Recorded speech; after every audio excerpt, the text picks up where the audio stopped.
This podcast is brought to you by the Maryland State Library Agency.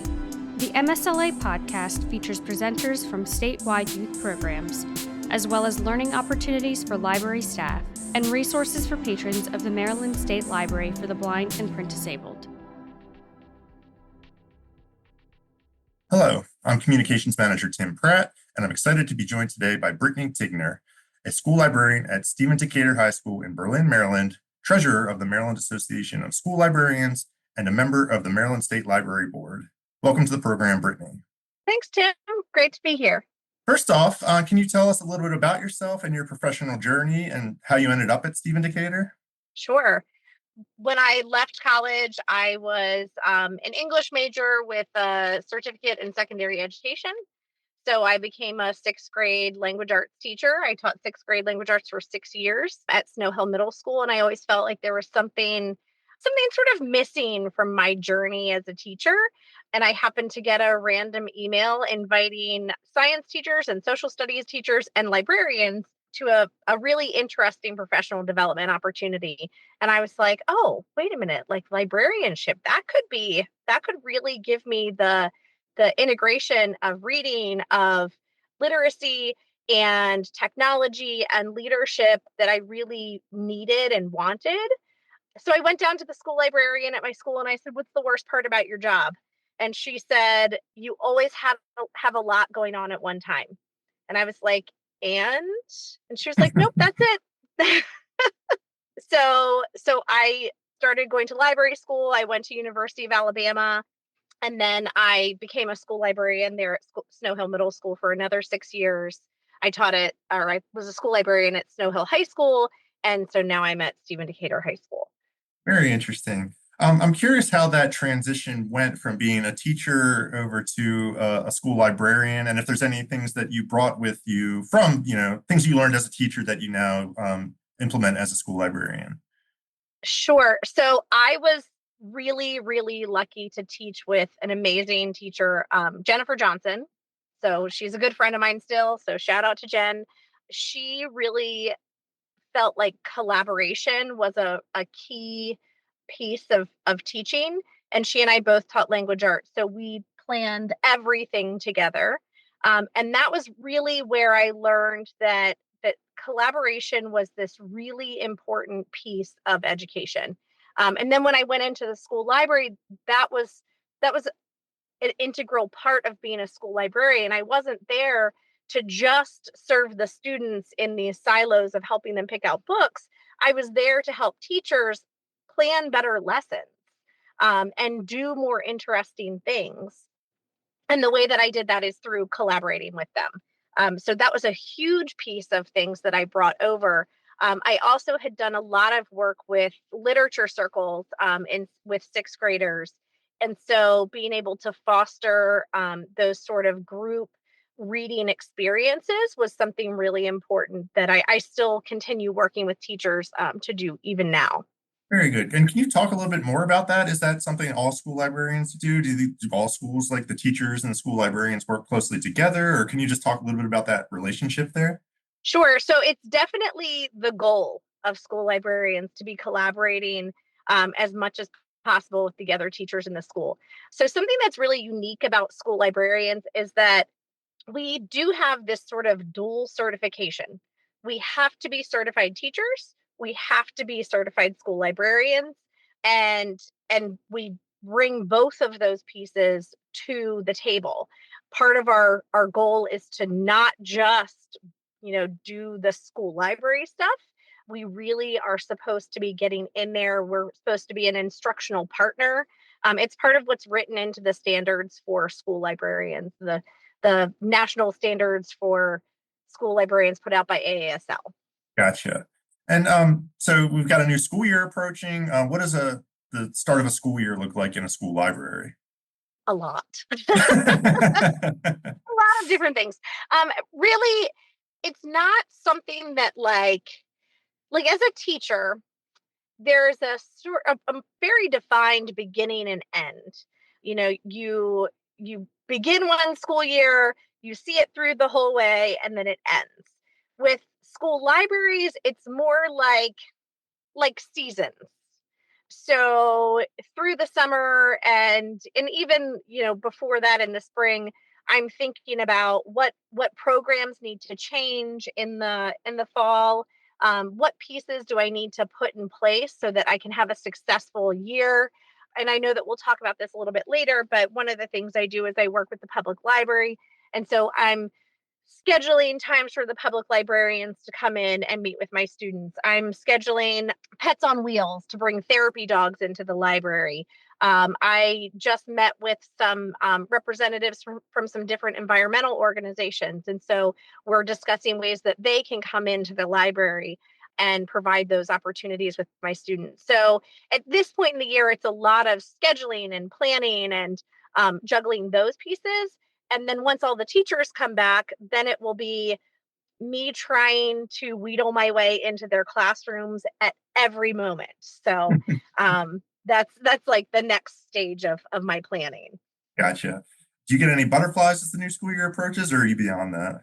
Oh no, every year I get butterflies. Um, it's pretty well known that like the week before school starts, teachers kind of stop sleeping. It's like it's kind of like going to Disney World to some extent. There's like the anticipation, the anxiety, but also the excitement. We're gonna meet a bunch of new students, and it's always going to be slightly different, and so it's exciting. So Very good nice. butterflies. Yeah. Yeah. So, and you kind of touched on this a little bit earlier, but so when students show up for the new school year, are there going to be a whole new crop of like materials and books there? Or like, is it like summertime a time to like restock and find new stuff? Or is that just constantly happening? I've always been curious about that. So that really depends on the library and the school librarian. Some librarians they'll purchase some books throughout the year so that it's like constantly an influx of things.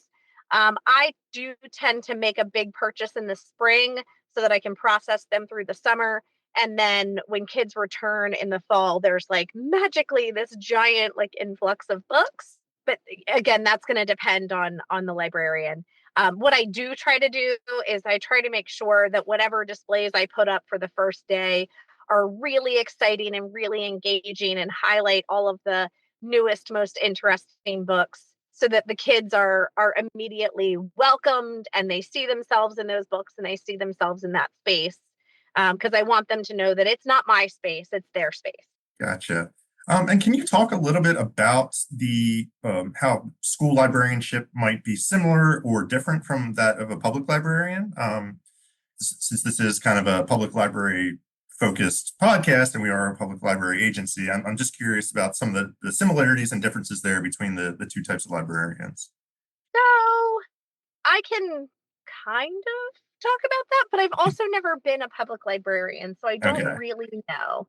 Hmm. Um, what I do know is that, you know, I have a really focused collection because I only deal with kids who are in ninth through 12th grade. So instead of needing to purchase for the whole spectrum of childhood, I am really only narrowing in on that YA area. So I think that's probably the biggest difference. Just that my audience is very, very narrow in the scheme of public librarianship. Where as even though like public librarians I know will sort of like be youth librarians or adult librarians, it's still like a very narrow area. The other thing is just that aspect of also needing to work with teachers. And so, while what the students are reading and working on and wanting from me is really important, I also have this whole other layer of curriculum that I need to make sure that I'm meeting. So when students are doing research, part of what I do in the summer and at that back to school week is I try to find out what topics kids will be researching, if teachers know that ahead of time, or if there's like a new assignment or a shift in curriculum that I need to make sure that I'm supporting from like a more independent side, then I need to know that to be able to shift some of the things that I'm doing as well. I would say that's sort of the big differences that I know of and that I see. Got it. And can you talk a little bit about just how you develop your collection there? I know it's probably a combination of different things. Do you have a collection development policy like public libraries do, or is it relying more on what the curriculums are, or can you just talk a little bit about that? So interestingly, freedom to read actually requires, as public librarians know, that we have a selection policy, and that we adhere to that, and that the selection policy has certain pieces. So this spring, I can't remember exactly when our selection policy was revised, but in light of that, we did revise our selection policy, to make sure that it aligned with freedom to read. And it incorporates the need for curriculum, support materials, um, in the school library. And it's not necessarily that it's we're purchasing materials for the curriculum. It's that these curriculum topics are could be of interest to our students, and we need to make sure that we have something else in our library that sort of addresses those things as well, if that makes sense. Yeah, Um, absolutely. but the so in order to do all of this purchasing, Baltimore County a few years ago, I have to shout out to them as well. They made this suggested collection development plan, and as a smaller county, Worcester County said, "We love that. We want to do that too." And so it guides us through analyzing our community. So our school and where we are and what curriculum needs are, what student groups are represented, what activities, what clubs, what our demographics are. So we really analyze our entire community. Then we look at our collection, and we analyze various like circulation statistics, the percentage of age titles. We do a visual analysis of what our shelves actually look like. And then from there, we combine those pieces to decide what our priorities are going to be for purchasing for the year. And that's what I really use, to make those purchasing decisions. This past year, I over the years I have focused on my boys want books about sports, and so I search and search and search for a good solid selection of books about sports. This past year, I noticed a lot of my readers wanted shorter books.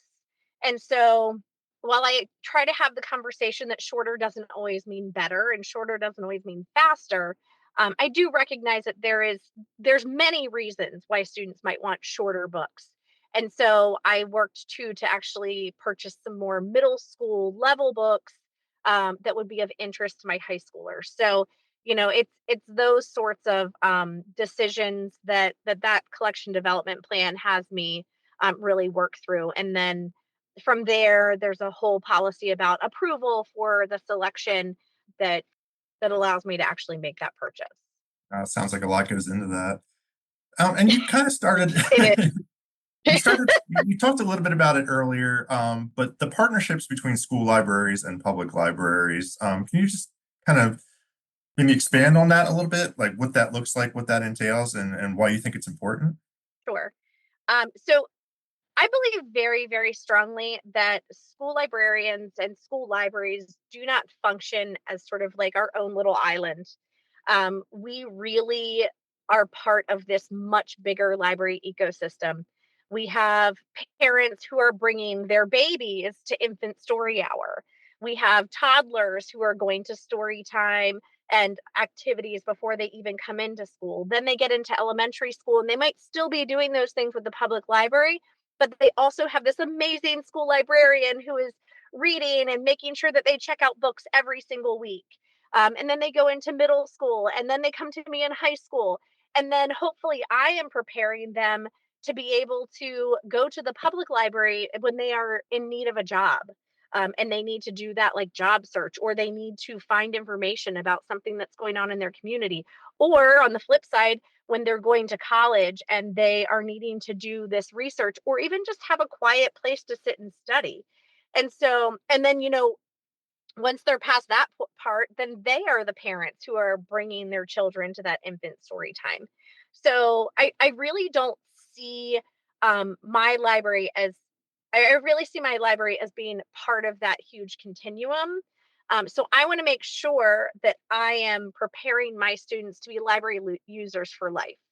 And part of how I do that is I develop these really tight partnerships with the public library. I'm so, so lucky because we have an amazing public librarian in Ocean Pines who loves to come into our library. And the youth director in Worcester County Public Libraries, she is super supportive of that as well. So at least quarterly, the local public librarians come into the library. They usually bring a craft. Sometimes they bring a game. Sometimes they bring a giveaway. And it's not even necessarily about sharing specific programs. They usually try to do some sort of reading challenge sign up. But it's really about making sure that my high schoolers know that when they go into the Ocean Pines Library, they're going to see Miss Angie. And they know that just like when they come into my library, they can ask me for help. They can go see Miss Angie and she will help them as well. And so it's about like making sure that they understand that this is not unique or special. This is just the way that libraries are. And so making sure that we're providing opportunities for students to see that is really, really important to me. Yeah. And I know in the past I've heard you say about the importance of literacy, not just reading, but whether it's financial literacy, media literacy. Are you doing anything in your work at the library, in the school library, or in partnership with the public library to kind of, instill those lessons in young people? Yes. So one of the things that I look at is like community resources and ensuring access to community resources. So last year, and I hope to do more of it this year, um, high schoolers are trying to figure themselves out, like we all are sometimes. Um, but there's this assumption that high schoolers should be able to figure themselves out, which is just ridiculousness.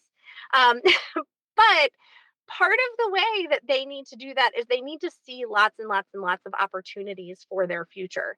And so what I have done is I've worked with some local businesses. We actually had Piedmont Airlines and Seaside Plumbing come into the library and set up the kind of table that you might see at a job fair. But the difference is that instead of having hundreds of tables up at a job fair, it is one business, one table. And because we've already used this model with the public library, and my students have learned that, like, the lady at the table is a nice lady, and I can go up and talk to her and have like an informal conversation. They're like, okay, that lady that's here from the plumbing place, like, she's probably a nice lady too, and I can go and have this conversation. And so the businesses are able to have these great informal conversations with our students about what opportunities they might have with a company like theirs. So I think that's a really important piece of what I've been trying to do. We also do a ton with technology and technology literacy, everything from just simple, help me fix this piece of my device. I don't know how to do XYZ, to actually going into classrooms and planning lessons that are really technology rich and are teaching students to do really interesting things with the devices that they're given. Gotcha. It sounds like you really enjoy your job. Can you just talk a little bit about what you enjoy most about it? And then on the flip side, what are some of the challenging aspects of being a school librarian? Whichever one you want to go with first. Sure. I do love my job. It is literally the best job that I have ever had. I was a horrible waitress. But I hope that I am a really, really great librarian. Um, and part of that is that I really, really love my students. They are so weird and so funny. And they all have these like great ideas, and they're trying to figure themselves out.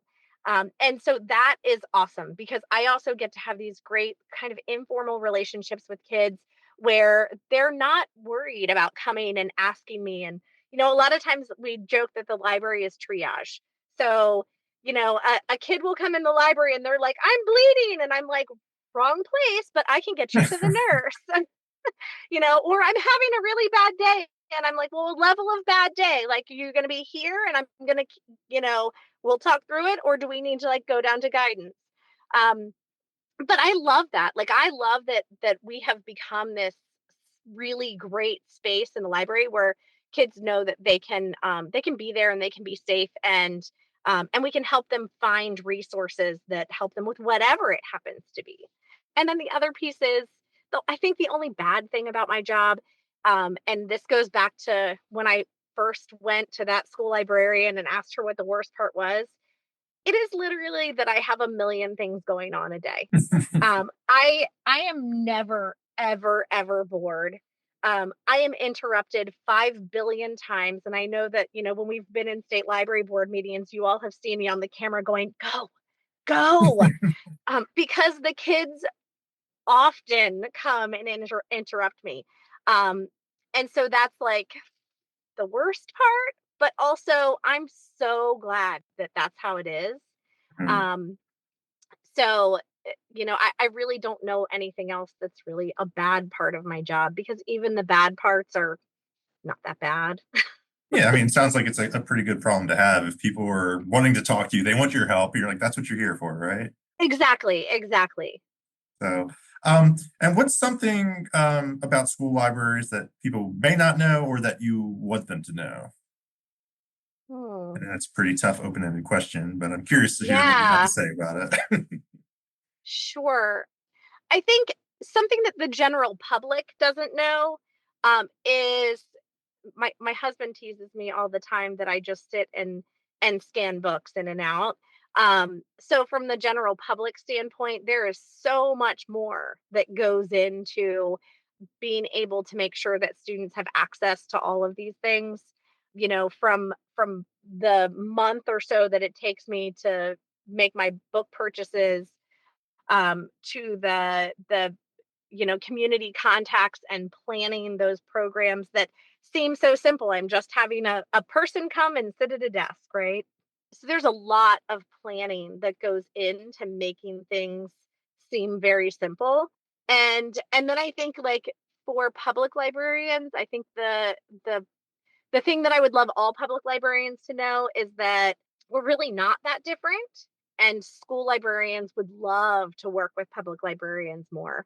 I'm so lucky because I have these great relationships with my public librarians. And I know that that's not necessarily the same all throughout the state, but generally I would say that school librarians love to work with other people. And if we can find ways to have that really tight relationship with public librarians, it would be great for everybody. So, Very good. Very well put.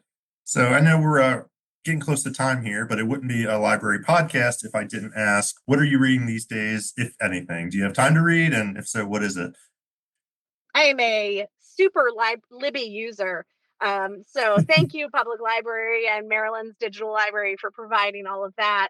I usually have an audiobook and a print book going at the same time. I just finished, God, now I'm not going to remember it. It's the second book after The House on the Cerulean Sea, Beyond the Sea. I just finished it. And then I'm also listening to American Dirt, and I finished that one. And then I'm listening to Boys on the Boat, about the 1936 crew team. That's great. And I'm starting The Housemaid. So I've always got a Very. lot going on. Well, thank you again for taking the time. I know you're busy these days, and I wish you luck in the coming school year. Thank you so much, Tim. I'm glad I was able to make it on. All right, talk to you again. This has been a presentation of the Maryland State Library Agency. For links to additional resources provided by today's presenter, please visit the show notes. For more information on MSLA or the Maryland State Library for the Blind and Print Disabled, visit marylandlibraries.org.